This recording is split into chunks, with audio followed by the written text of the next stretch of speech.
আর আমাদের দেখে সর্বশেষ অনেক ধন্যবাদ দিয়ে গিয়েছেন, ওগুলো অ্যাপ্রিসিয়েট করেছেন। আপনার এতে কোনো সন্দেহ নাই, স্যার বরিশাল বিচার বিভাগের উপর অনেক সন্তুষ্ট। জেলার দায়রা জজ তাকে ধন্যবাদ জানিয়েছে মাননীয় প্রধান বিচারপতি। অবশ্যই এটা আমাদের বিচার কার্যক্রম সম্পর্কে তারা অবলোকন করছে, তারা দেখছে, তারা পরামর্শ দিচ্ছে, তাদের দেশের আঙ্গিকে হয়তো তারা অনেক কিছু পরামর্শ দিচ্ছে। So we are happy, they are also happy.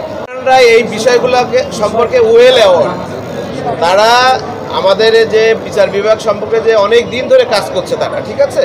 সুতরাং এই কাজের অংশ হিসাবে যেহেতু 7টা ডিভিশনাল হেডকোয়ার্টারে প্রত্যেকটাতেই কিন্তু তারা উপস্থিত ছিলেন, সুতরাং তারা এই সব কিছু জানেন। তাদের কাছে তো আমাদের বেশি চাওয়া থাকে না, তারা নিজে থেকে অনেক কিছু করে এবং তারা সন্তুষ্ট হয়ে আমাদের সাথে তাদের যে ডিপ্লোম্যাটিক যে সুযোগ সুবিধা আছে এবং একটা দেশের সাথে আরেকটা দেশে যতটুকু করা সম্ভব হাই কমিশনার হিসাবে এবং আপনার ইউএনডিপির প্রধান হিসাবে যতটুকু করা সম্ভব তার মধ্যে থেকে তারা আমাদেরকে সাহায্য করার চেষ্টা করে এবং তারা মেইনলি ফোকাস করে আমাদের দেশে যারা গরিব দুঃখী বিচার প্রার্থী রয়েছে তারা কিভাবে বিচার অ্যাক্সেস টু জাস্টিস এবং সহজে যাতে বিচার পেতে পারে এইগুলো উপরে বেসিক্যালি তাদের থাকে, ফোকাস থাকে।